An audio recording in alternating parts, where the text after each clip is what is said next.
Hi, and thanks for logging on to the Daily Dvar. And here's a brand new halacha for you, and it's for Thursday, 10th day of May. Here we go. Today we discuss the law of zimun. Let's just explain basically what it is. Probably a lot of you know. Whenever there are 3 men or more at a meal, then before the benching they can say the zimun. That's where one of them says Rabosai Nevarech, and the other 2 or more answer Yehi Shem Hashem Avarach Me'atav Elam, etc.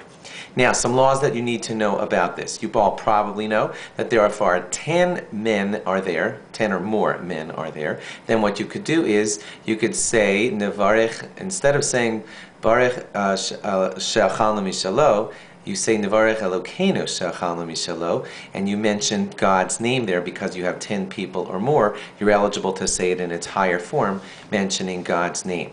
Now, here's where it gets interesting, and you may not know all of these laws. What if there are exactly 10 men at the meal?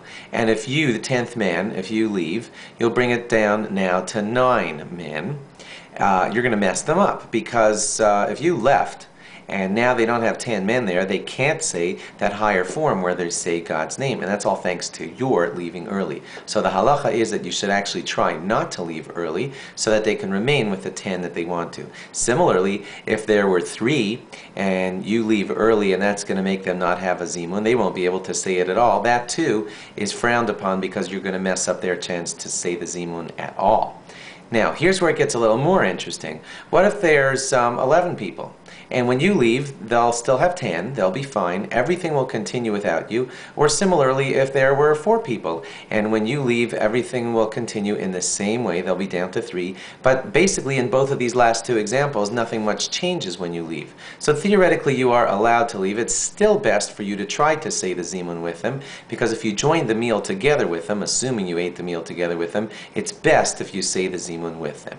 What you are allowed to do, if let's say a couple of people want to leave and one guy wants to keep eating, you can ask the one person who's still going to eat, could we please make a mezuzah now? We'll say the Rabosai Nevarech thing, and all 3 of us who are going to leave will leave after we bench, and you, number 4, you can stick around and finish eating. You're allowed to do that, but please note that you'll have to do this. The one who's going to continue and remain behind and eat, what he has to do is not eat during that first bracha. That's still part of the zimun. The one leading the benching should say that first bracha out loud, and after Hazana Sakol and you answer Amen, then the guy who's remaining and continuing to eat could then continue with his eating. Then when it's time for him to bench, he just benches like regular. Now what if one guy wants to leave and 3 want to continue eating? He is allowed to ask them, could we please make a mezuzah on my behalf because I'm going to leave.